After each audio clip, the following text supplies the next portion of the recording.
자, 이제 581페이지. 자, 우리 기본서 581페이지 보겠습니다. 자, 4절의 건물의 대지와 도로 파트고요. 자, 여기서부터는 이제 건축법 강론이라고 그래요. 건축 기준. 그러면 건축 기준에 적합할 때 허가권자는 허가를 내준다 그랬죠. 이제 이 건축 기준들이 어떤 것들이 있는지 쭉 나오게 됩니다. 그러면 4절은 건물 건축하는 땅, 대지에 대한 건축 기준이라고 그래요. 이 대지에 대한 건축 관련 기준이고요. 자, 일단 이 대지에 건물 건축하기 위한 안전 기준 있죠. 자, 1번의 대지 안전 기준에서 가로 1번. 자, 대지는 인접한 도로면 동그라미, 도로면보다 낮아서는 안 된다. 딱 끊으시고요. 원칙입니다. 그럼 대지는 도로보다 낮으면 안 돼요. 이유는 도로보다 낮으면 도로에서 대지로 물 다 들어와갖고 건물의 침수 우려가 커진다. 그 얘기죠. 그래서 원칙 대지는 도로보다 낮으면 안 되는데 다만 예외가 있어요. 대지 배수에 지장이 없거나 뭐 하수도가 잘 뚫려 있다. 또는 건물의 용도상 방습의 필요가 없을 때는 도로보다 낮을 수 있는 예외가 있어요. 네, 원칙은 도로보다 낮아서는 안 됩니다. 자, 안전기준은 뭐 그 정도 보시면 되고요. 넘겨보세요. 그 다음에 3번의 대지의 조경 봅니다. 대지의 조경. 자, 조경 의무를 부과하는데 그 대지의 조경은 별표. 자, 얘는 뭐 22회부터 좀 계속 물어보고 있죠. 그럼 이 건물만 지으면은 너무 이제 쌍막해지니까 나무도 심고 꽃도 심고 이 조경 의무를 부과를 해요. 그래서 가로 1번.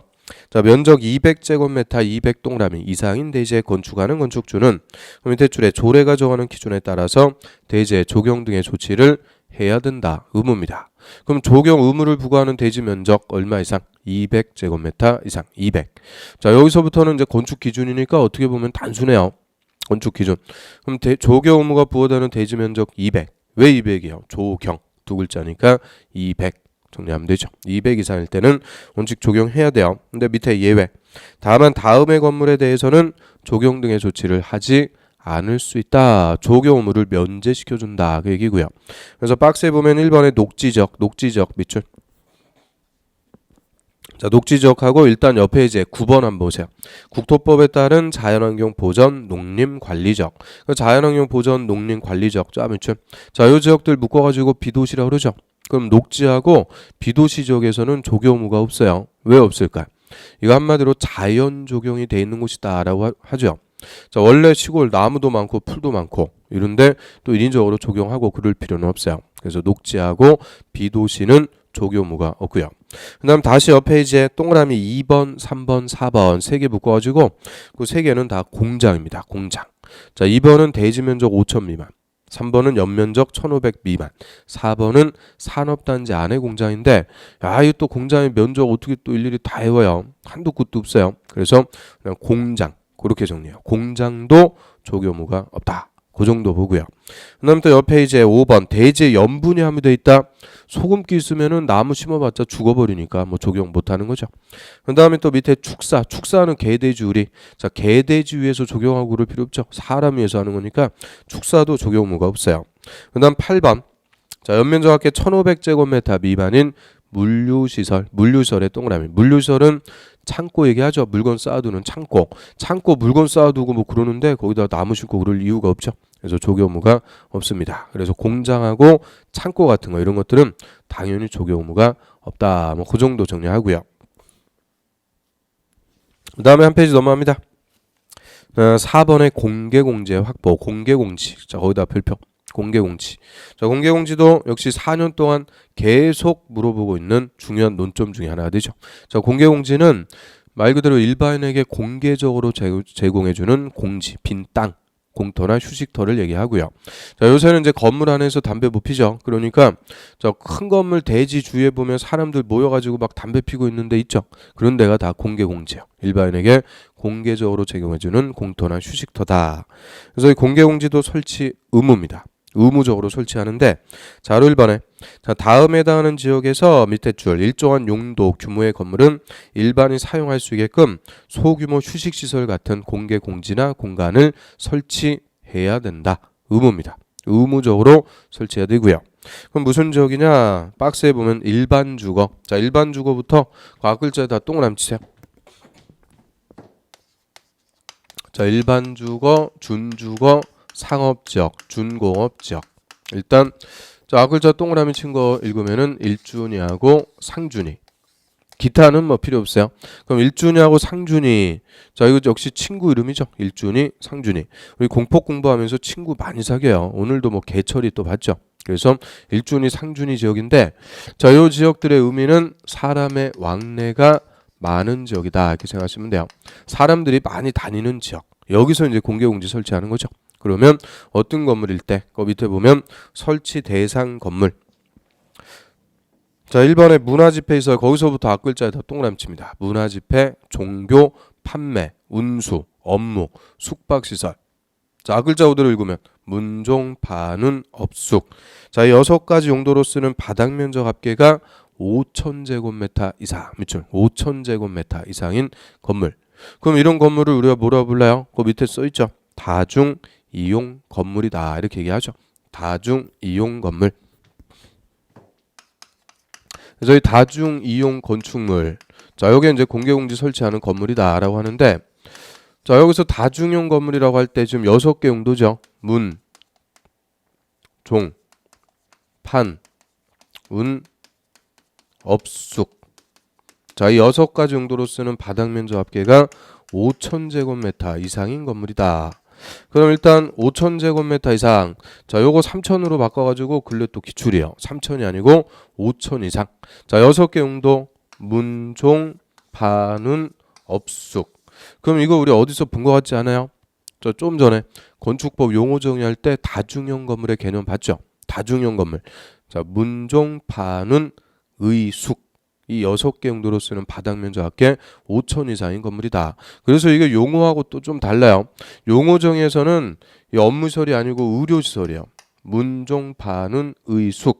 이 6개 용도로 쓰는 바닥면적 합계 5,000 이상. 그런데 공개공지 설치 대상에서는 의료시설이 빠지고 업무시설이 들어갑니다. 문종, 판운, 업숙. 이 6개 용도로 쓰는 바닥면적 합계 5,000 이상인 다중용 건물일 때. 그리고 2개가 엔드입니다. 자 일준이, 상준이 지역에서 어떤 건물을 건축할 때요? 다중이용 건물을 건축할 때 이때 공개공지를 의무적으로 설치를 해줘야 돼요. 일준이, 상준이 지역의 다중용 건물. 그럼 얼마를 설치하는지 옆 페이지 가보세요. 확보 면적. 자 공개공지 면적은 대지 면적 100분의 10, 10% 동그라미 이하에서 조례로 정한다. 딱 끊으시고요. 그럼 공개공지는 조례로 정하는데 최대 몇 프로까지요? 10% 이하죠. 그래서 최대 대지 면적 10% 이하에서 조례가 정하는 기준에 따라 공개공지를 설치를 해야 돼요. 최대 10%까지. 그러면 자 일준이, 상준이 이 지역들 한마디로 땅값 비싼 지역이죠. 비싼 지역인데 여기서 금쪽 같은 내 땅에 10%나 일반인에게 제공을 해줬다. 아 이거 기특하죠. 그래서 인센티브를 줍니다. 그 밑에 바로 3번 건축 기준의 완화 이렇게 써있죠. 즉 공개공지 설치하면은 건축 기준을 완화 좀 풀어줘가지고 인센티브 준다 그래요. 그래서 뭐 법률상 완화가 있고 대통령령에 의한 완화가 있는데 그 대통령령에서 밑에 박스 보세요. 기억. 자 용적률. 자 용적률은 끝에 1.2배 동그라미 이하에서, 또 밑에 니은 높이 제한도 끝에 1.2배 동그라미 이하에서 완화 적용합니다. 즉 공개공지 설치하면은 용적률하고 높이 제한을 1.2배 이하에서 완화 적용한다 그 얘긴데, 자 일단 첫 번째 논점이 공개공지 설치하면 건폐율을 1.2배 완화한다. 절대 없어요. 건폐율 완화는 없습니다. 용적률하고 높이 제한만 1.2배 완화하고요. 그럼 원래 10층까지 지을 수가 있었는데 공개공지 10% 내놨어요. 그러면은 용적률 1.2배 완화해서 몇 층까지 지을 수 있게 돼요? 12층까지. 항상 용적률을 완화해주면은 충수가 올라가죠. 충수가 올라간다는 것은 높이도 올라가는 거니까 항상 용적률 완화해 줄 때는 높이까지. 그래서 용적률하고 높이 제한만 1.2배 완화해 주는 거지 절대 건폐율 완화는 없어요. 그럼 건축주 입장에서도 공개공지 설치해서 2층 올리는 게 더 낫겠죠. 그래서 공개공지 설치하면 건축주도 좋고 일반인에게도 좋고 다 좋다는 거죠. 이런 인센티브를 줍니다.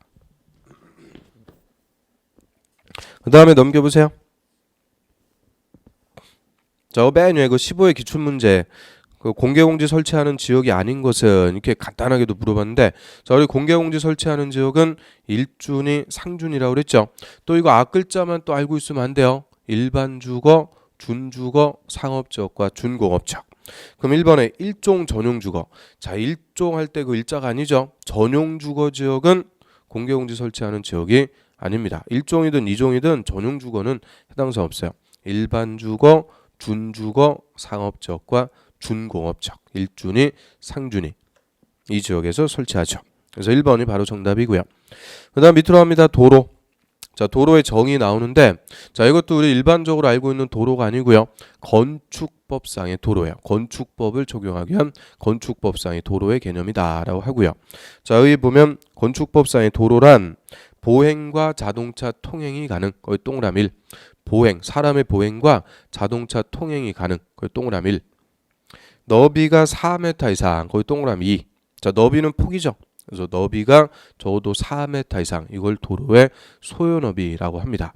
4m 이상의 도로로서 다음에 해당하는 도로나 예정도로, 도로나 예정도로 동그라미 3을 말한다. 그래서 동그라미 1번, 2번, 3번 번호 매긴 것을 우리 도로의 실질적 요건이다 라고 합니다. 실질적 요건.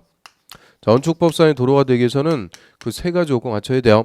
보행과 통행이 가능해야 되고, 너비는 4m 이상이고, 도로뿐만 아니라 예정도로. 예정도로는 뭐야? 앞으로 도로가 될 곳이다, 그죠? 예정도로도 다 포함해서 건축법상의 도로라고 그래요. 그런데 자, 이런 실질적 요건을 갖추면서 플러스 형식적인 요건도 또 갖춰야 돼요. 형식적인 요건. 형식적인 요건이 밑에 박스에 나오죠. 자, 동그라미 1번에 국토법, 도로법, 사도법 등 관계 법령에 의해서 신설 변경의 고시의 동그라미, 고시가 된 도로. 즉 도로법 같은 법에서 여기 도로입니다.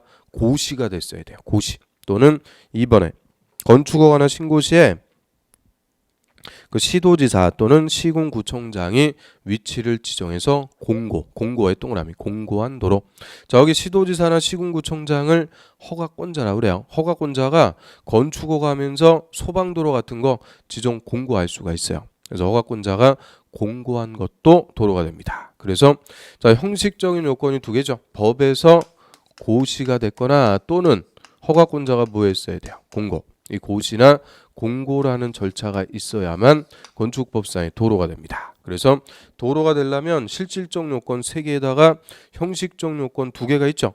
그러니까 총 요건이 5개. 그래서 시험에서 1, 2, 3, 4, 5 잘 물어봐요.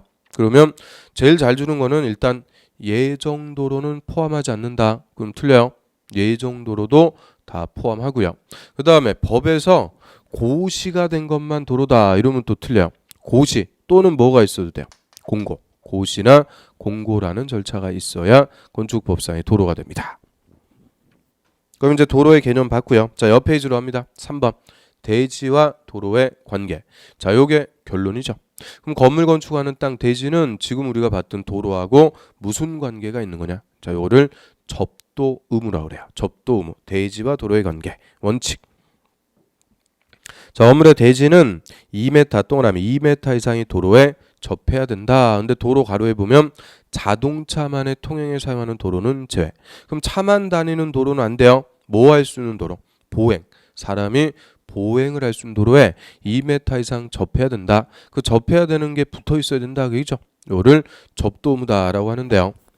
자, 예를 들어서 건물 건축하는 땅 대지라고 그래요. 자, 여기 이제 대지. 그럼 대지는 보행을 할 수 있는 도로. 자, 이 도로에 붙어 있어야 된다. 자, 몇 메타 이상 붙어 있어야 된다고요? 2m 이상. 반드시 2m 이상 접해 있어야 됩니다. 자, 이거를 접도무다라고 하는데, 그럼 접도무를 부과하는 목적은 뭐겠어요? 자, 이 도로하고 붙어 있어야 도로를 통해서 건물에 출입할 수가 있죠. 그래서 접도무는 한마디로 건물의 출입 확보 목적이다. 이렇게 생각하시면 돼요. 출입 확보. 건물에 출입할 수 있게끔 대지는 도로에 2m 이상을 붙어 있어야 됩니다. 그런데 출입에 지장이 없으면 접도 의무는 예외를 인정해 주겠죠. 그래서 그 밑에 예외. 다만 다음에 해당하면 그러하지 않다. 그 말은 2m 이상 접하지 않아도 된다. 그래서 박스에 1번. 건물 출입에 지장이 없을 때. 그럼 도로하고 안 붙어 있는데 건물 출입할 수 있어요? 한마디로 저 뭐가 설정돼 있어요? 통행 지역권 같은 거. 이 지역권 같은 게 설정돼 있으면 도로하고 붙어 있지 않아도 출입할 수 있죠. 하여튼 접도 의무는 출입 확보 목적이기 때문에 출입하는 데 지장만 없으면 예외를 폭넓게 인정을 해주게 돼요. 그래서 자 원칙적인 접도움 우리가 보면 자 건물의 대지는 너비가 얼마 이상인 도로 너비 4m 이상인 도로에 2m 이상을 접해야 된다. 이게 원칙입니다. 너비 4m 이상인 도로에 2m 이상 접해야 되는 게 원칙. 그런데 이 접도 의무가 또 강화되는 경우가 있죠. 맨 밑에 보면 예외, 강화. 자, 연면적 합계가 2000제곱미터, 2000 동그라미, 2000제곱미터 이상 건물의 밑에 줄에 대지는 너비가 6m 동그라미 이상인 도로에 4m 동그라미 이상을 접해야 된다. 그러면 연면적 2000제곱미터 이상인 건물일 때는 너비가 4m 갖고 안 돼요. 6m 이상짜리 도로에 2m 이상 접하는 게 아니고 4m 이상을 접해야 된다. 이 접도 의무가 더 세지는 거죠. 강화된다라고 하고요. 자, 얘는 조문에 숫자 3개나 들어가고 그러니까 잘 물어봐요. 재작년에 단독 기출인데 그럼 숫자만 우리가 읽으면 어떻게 돼요? 2, 6, 4, 2, 6, 4 이게 구명한 264 선생님이죠. 2, 6, 4 246이 아니에요. 2, 6, 4 근데 재작년에는 불행하게도 그 첫 번째 줄에 2000제곱미터 다 가로 보면은 공장은 얼마예요? 3000. 그거 갖고 물어봤어요. 공장은 3000 이상일 때 364다 뭐 이렇게 가는데 야 그거 천만다행히 재작년에 물어봤으니까 이제 앞으로 한 10년간은 안 물어봐요. 그래서 원칙 2, 6, 4 이 정도만 우리는 이제 정리를 하면 돼요. 2, 6, 4 접도 의무가 강화되는 거죠. 그 다음에 넘어갑니다. 자 589페이지에 맨 밑에 보면은 건축선 나오죠. 건축선. 자 거기다가 별표. 건축선. 자 이 대지도로 파트에서 가장 중요한 제도가 건축선입니다. 건축선.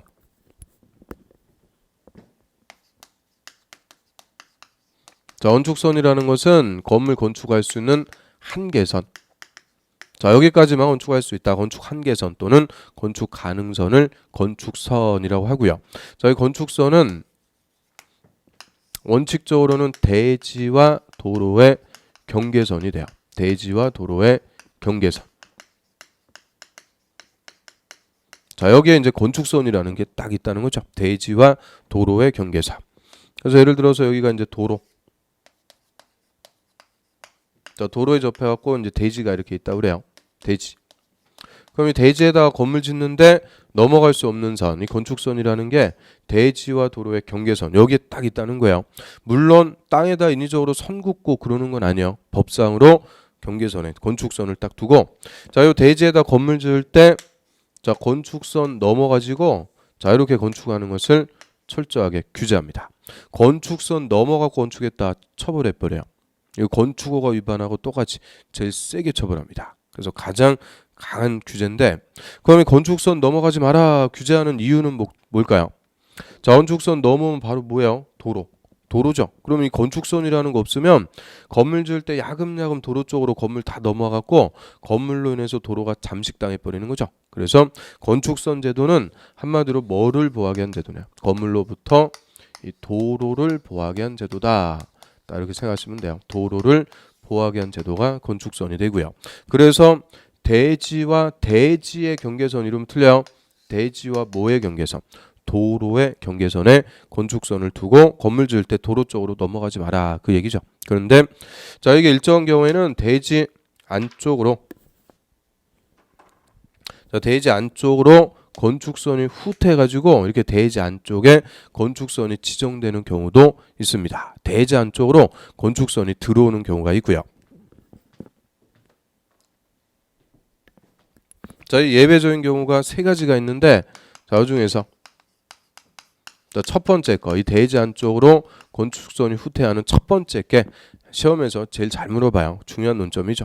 그래서 첫 번째, 한마디로 소요너비에 못 미치는 너비의 도로, 소요너비 미달도로하고 접하고 있는 대지일 때, 이 소요너비 미달도로에서는 도로의 소요너비, 좀 전에 도로 너비 얼마 이상? 4m 이상. 이 4m 소요너비 확보를 위해서 자동 대지 안쪽으로 건축선이 후퇴가 돼요. 그래서 이 소요너비 미달도로 다시 이게 또 2가지로 나눠져요. 첫 번째, 양쪽이 대지에 접해 있을 때, 양쪽 대지다. 이때는 이 소요너비 미달도로의 중심선으로부터 자 양쪽으로 소요너비의 2분의 1.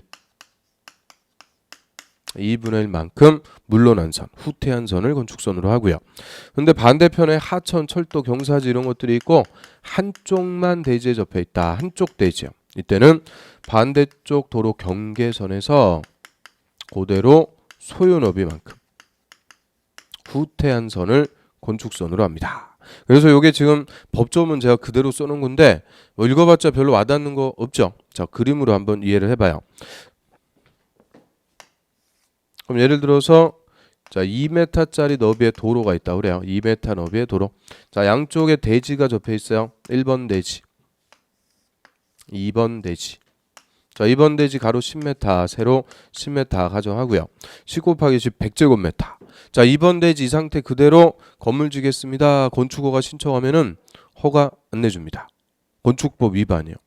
그럼 1번이든 2번이든 대지 다 뭐에 위반했을까요? 조금 전에 우리가 봤던 접도 의무 위반입니다. 접도 의무 위반. 자, 대지는 도로에 2m 이상 접해야 된다 그랬죠? 그 2m 이상 접하고 있는데 왜 접도 의무 위반일까요? 너비 얼마 이상인 도로? 4m 이상인 도로.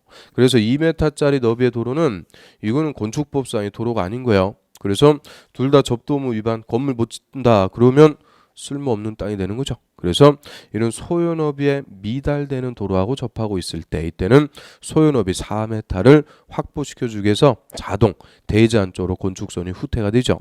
자, 이렇게 양쪽이 대지에 접해 있어요. 양쪽 대지다. 이때는 소요너비 미달도로 무슨 선? 중심선 딱 그래가지고 자, 중심선으로부터 소요너비의 얼마? 2분의 1만큼 물러난 선. 그럼 양쪽으로 소요너비 2분의 1, 2m씩을 후퇴한 선. 자, 요 선을 건축선으로 합니다. 그러면 종전 대지와 도로의 경계선에서 대지 안쪽으로 얼마씩이 후퇴가 됐어요? 1m씩 후퇴시켰다 그 얘기죠. 그래서 총 너비 4m 도로를 확보를 시켜주자 이런 취지가 되고요. 그럼 건축선이 지금 후퇴한 부분 1m씩 후퇴한다고 그랬죠. 이 후퇴한 부분은 다 뭐가 돼버려요? 이제 도로가 되는 거예요. 도로 편입돼 버리기 때문에 대지가 아닙니다. 대지에서 제외. 대지가 아니니까 대지 면적 계산할 때도 빼버리는 거죠. 그러면 2번 대지의 면적을 구하셔. 그러면 얼마가 나올까요? 자, 1m 후퇴한 부분은 빠진다고 그랬으니까 9 곱하기 10. 2번 대지의 면적은 90제곱미터 밖에는 안 나오게 되죠. 90. 그럼 똑같이 또 2m짜리 너비의 도로 이 소요너 미달도로에 접한 3번 대지가 또 있다고 그래요. 3번 대지 역시 가로 10m 세로 10m라고 가정하고요. 근데 이 경우에는 반대편에 하천이 이렇게 흘러가요. 하천 강이 흘러간다. 그러면 저 소요너 미달도로에 접했는데 아까 같이 양쪽 대지일 때는 중심선 그려갖고 공평하게 반씩을 후퇴. 근데 이 경우에는 이쪽으로는 도로 후퇴가 안 되죠. 즉 한쪽만 대지라는 거예요. 한쪽만 대지. 이때는 하천 등인 쪽 도로 경계선에서 소요너비 4m만큼 그대로 후퇴한 선이 건축선이 됩니다. 그러면 종전 대지와 도로의 경계선에서 2m가 들어온 거죠. 2m 후퇴시켜가지고 역시 너비 4m 도로를 확보를 시켜준다 그 얘긴데 그럼 2m 이거 건축선 후퇴한 부분 역시 뭐가 돼요? 도로에 편입돼 버리니까 대지가 아니죠. 대지 면적에서 제입니다. 그래서 3번 대지의 면적을 구하셔. 자, 요게 21회 때 그대로 기출문제예요. 뭐 어려운 거 아니죠. 2m 후퇴했으니까 8m만 남았고 8 곱하기 10. 3번 대지의 면적은 80제곱미터만 나오게 되는 거죠. 그래서 자, 이렇게 소요너비에 미달되는 도로하고 접하고 있을 때 이때는 소요너비 4m를 확보시켜주기 위해서 자동 대지 안쪽에 건축선이 후퇴가 되는데 양쪽 대지냐 한쪽 대지냐 이런 친절한 표현이 법조문에는 없어요. 바로 중심선 나요. 중심선 나오면 개념이 뭐예요? 양쪽 대지. 그래서 중심선에서 소요너비만큼 물러난 선이 건축선이다 이러면 틀려요. 중심선 하면은 2분의 1이에요. 2분의 1. 양쪽으로 2분의 1씩 후퇴. 경계선 나왔다 이 말은 한쪽만 대지니까 이때는 소요너비만큼 후퇴한 선이 건축선입니다. 그래서 공식처럼 중심선 2분의 1, 경계선 소요너비만큼 후퇴한 선을 건축선으로 하게 되죠. 자, 교재 한번 봅니다. 자, 589페이지 맨 밑에 건축선. 자, 건축선은 도로하고 접한 부분에서 건물을 건축할 수 있는 선, 즉 건물 건축할 수 있는 선이다. 넘어가면 안 된다, 그죠? 여기까지만 건축할 수 있다. 한계선을 얘기하고요. 자는 건축선은 원칙 대지와 도로의 경계선, 밑줄 대지와 도로의 경계선이 됩니다. 그래서 이런 건축선 제도의 취지는 도로 보호가 목적이다라고 그랬고요. 근데 밑에 2번에 건축선이 대지 한쪽으로 후퇴하는 경우가 있죠. 후퇴되는 경우. 그중에 가로 1번 소요너비 미달도로. 자, 요것만 확실하게 보면 돼요. 소요너비 4m 미만인 도로하고 접한 대지일 때. 동그라미 1번. 소요너비에 못 미치는 너비의 도로일 때는 중심선. 동그라미 중심선. 의미는 뭐예요? 양쪽 대지다. 그죠? 양쪽 대지. 중심선에서 그 소요너비 2분의 1 동그라미 2분의 1의 수평거리만큼 물러난 선, 후퇴한 선이 건축선이 되고요. 한 페이지 넘어갑니다. 동그라미 2번 그 도로 반대쪽에 경사지, 하천, 철도 뭐 등등이 있을 때, 자, 이거는 이제 한쪽만 대지다. 그죠? 반대편에 하천, 철도 이런 게 있고 한쪽만 대지. 이때는 그 경사지 등 있는 쪽 도로 경계선에서 소요너비 경계선 밑줄 소요너비 밑줄 소요너비만큼 후퇴한 선을 건축선으로 한다. 그래서 중심선 나오면 2분의 1, 경계선 나오면 소요너비만큼 후퇴한 선이고요. 그리고 소요너비 미달도로에서 건축선이 후퇴한 부분은 다 뭐가 된다고요? 도로가 되기 때문에 대지 면적에서 제외다. 이게 가장 중요한 논점이죠. 대지 면적에서 빼버립니다. 그 다음 나머지 것들은 뭐 필요 없어요. 옆 페이지로 합니다. 맨 밑에 보세요. 3번에 건축선에 따른 건축 제한. 그럼 건축선이 지정이 됐다. 건축 제한 뭐 제한하는 거예요? 한마디로 건축선 넘어가지 마라. 그 얘기죠. 건축선 넘어가서는 안 된다. 그래서 첫 번째, 건물과 담장은 건축선의 수직면을 넘어가서는 안 된다. 딱 끊으세요. 수직면을 넘어가서는 안 된다. 그런데 다만 지표 아래 부분, 밑줄 지표 아래 부분, 별표 지표 아래 부분은 그러하지 않다. 그러하지 않다는 것은 수직면 넘어갈 수 있다. 그 얘기죠. 그래서 건축선에서 할 땐 제일 잘 물어보는 게 요거예요. 지표 아래, 지하에서는 건축선의 수직면을 넘어갈 수 있습니다. 그 의미 한번 봐요. 여기가 이제 지표면이다라고 하고요. 지표면. 저희가 도로입니다. 도로. 자, 여기는 대지. 그럼 원칙적으로 대지와 도로의 경계선. 자, 여기에 이제 건축선이라는 게 있는데 이 건축선이 지표면에만 있는 거 아니에요? 눈으로 안 보이지만 수직면으로도 다 이렇게 존재를 해요. 그래서 건물, 대지에 건물 지을 때 건물 아래든 위에든 이 건축선의 수직면 이거 넘어가면 안 된다. 그죠? 수직면 넘어가서는 안 된다. 그래서 요거를 수직면 월선 금지. 좀 무식하게 수직면을 월선 넘어가면은 안 된다. 라고 하죠. 그래서 수직면 넘어가면 안 된다. 그런데 어디는 지금 넘어갈 수 있다고요? 지표 아래. 지하 부분은 건축선 넘어가지고 이렇게 더 크게 건물 지을 수 있도록 해줘요. 건축선 넘어갈 수가 있다. 그럼 왜 지표 아래에서는 넘어갈 수 있을까요? 장사의 건축선의 취지는 도로보호라고 그랬죠. 근데 일반적인 지표 아래 지하는 도로라는 게 없어요. 도로가 없으면 건축선 넘어갈 수 있는 거예요. 그래서 자, 이런 도로보호 목적이 없는 지표 아래에서는 건축선 넘어갔고 건물 건축할 수 있습니다. 그 다음 이제 두 번째. 바로 이번에 도로면으로부터 높이 4.5m 이하 쫙미춤.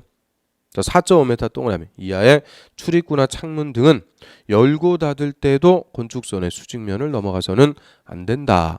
자, 열고 닫을 때 넘어가서는 안 돼요. 그럼 여기서는 일단 기준이 되는 게 뭐예요? 대지면이 아니고 도로면. 도로면에서 높이가 4.5m 이하. 4.5m 이하 있는 건물의 출입구, 문이죠. 또 창문. 자, 이런 것들은 열고 닫을 때도 건축선 넘어가서는 안 된다. 그 얘기요. 자, 요거를 개폐시 월선 금지라고 합니다. 열고 닫을 때 개폐시에도 월선 넘어가서는 안 된다라고 하는데, 자, 왜 그럴까요? 자, 도로면으로부터 4.5m. 자, 우리 육교 같은 것도 높이가 4.5m에 대부분.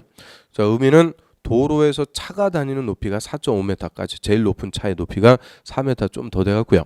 4.5m까지는 차가 다니는 높이니까 이거 건축선 넘으면 바로 뭐예요? 도로, 차 다니고 그러는데 사고 나죠. 당연한 거예요. 그래서 차가 다니는 높이 4.5m까지는 열고 닫을 때도 당연히 건축선 넘어가서는 안 됩니다. 그럼 이거 반대 해석하면 4.5m 초과하는 부분은 이제 차가 다닐 수가 없는 높이죠. 열고 닫을 때 건축선 넘어갈 수 있는 거예요. 그래서 차가 다니는 높이인 도로면에서 4.5m까지는 개폐 시에도 월선 금지입니다. 그래서 크게 이렇게 이제 두 가지죠. 수직면 월선 금지, 개폐 시 월선 금지. 이 두 개가 건축선에 따른 건축 제한인데 여기서는 예외 어디서 넘어갈 수 있다고요? 지표 아래.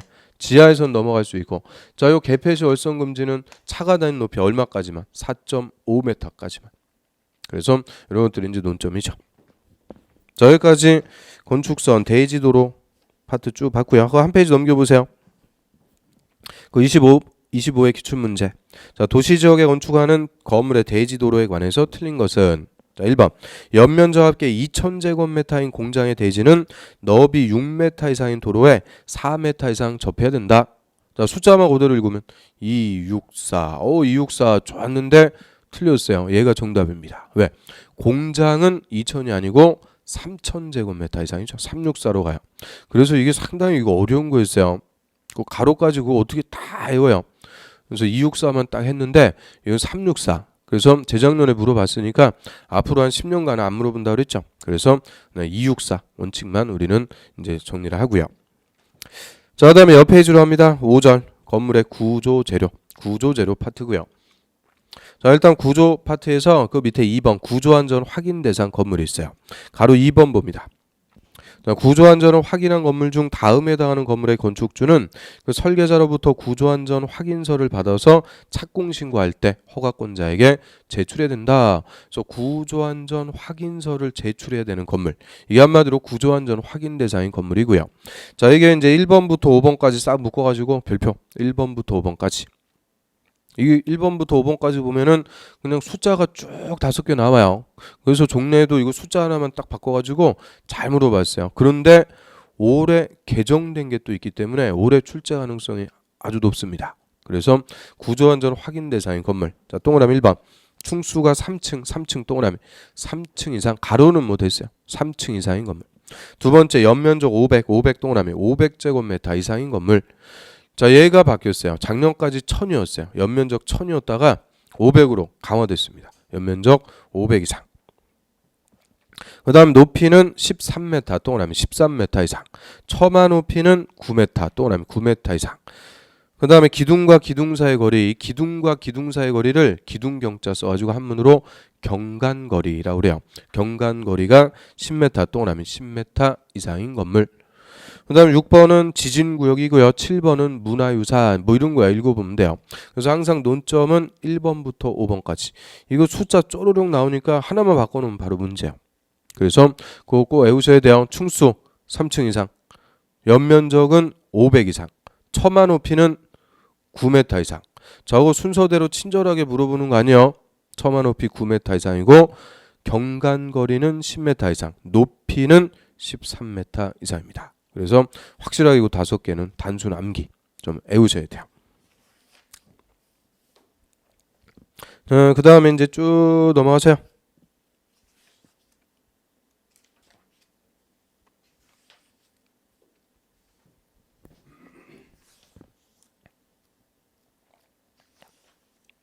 저 607페이지로 와보겠습니다. 쭉 넘기세요. 607페이지.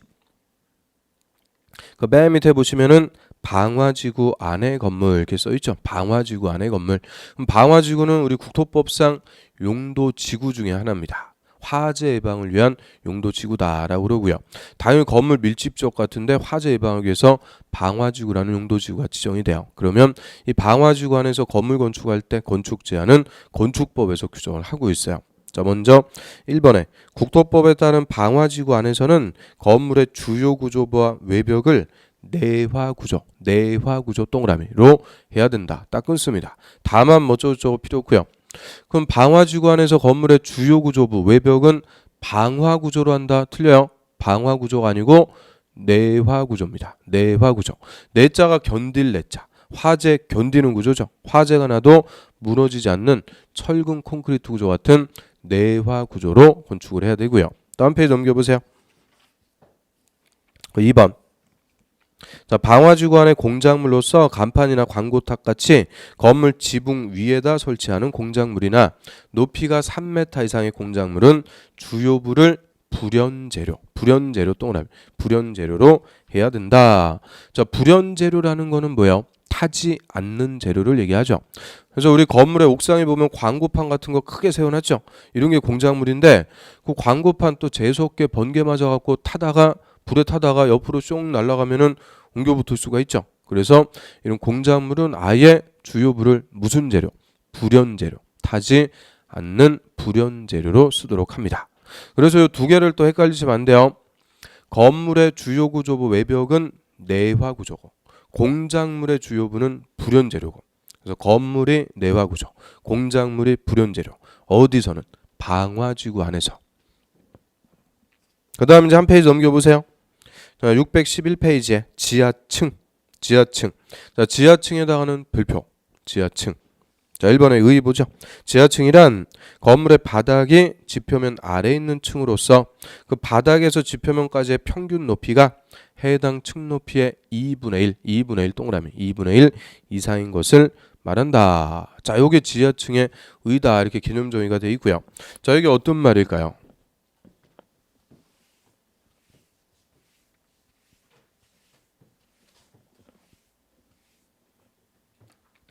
자, 예를 들어 가지고 저희가 이제 지표면입니다. 지표면. 그럼 일단 지하층이 되기 위해서는 그 층의 바닥이 지표면 아래에 있어야 되고요. 바닥에서 지표면까지의 평균 높이가 해당 층 높이. 자, 이거는 이제 한 층의 높이라고 그래요. 한 층의 높이 보통 H라고 표현하죠. 자, 이 해당 층 높이의 얼마 이상? 2분의 1 H 이상이 되면 지하층이다. 그 얘기입니다. 그러면 자, 예를 들어서 요 층의 높이가 4m라고 그래요. 그럼 바닥에서 지표면까지 얼마 이상 되면? 2m 이상 되면은 지하층이다. 그 얘기인데 그럼 이 말의 의미가 뭐겠어요? 한마디로 지표면 위아래 걸쳐 있는 층이 있어요. 위아래 걸쳐 있을 때 그 층 높이의 반 이상만 지표면 아래 잠겨 있으면 지하층이다. 그 얘기입니다. 그래서 전부 지표 아래에 있을 때만 지하층이다. 이렇게 얘기하는 게 아니고요. 요것처럼 지표면 위아래 걸쳐 있는 층이 있을 때 그 층 높이의 반 이상만 지표면 아래에 있으면은 지하층이고. 그래서 이런 구조를 우리가 무슨 구조라고 그래요? 반지하 구조다라고 하죠. 반지하. 반 이상만 지표 아래에 있으면 된다. 그 얘기니까 반지하 딱 이것만 떠올리면 돼요. 반지하. 그 높이의 2분의 이상 지표 아래에 있을 때 지하층이다라고 하고요. 자, 그럼 지하층에 해당하면은 두 가지 특별하게 취급해요. 먼저 지하층은 충수에서 무조건 제입니다.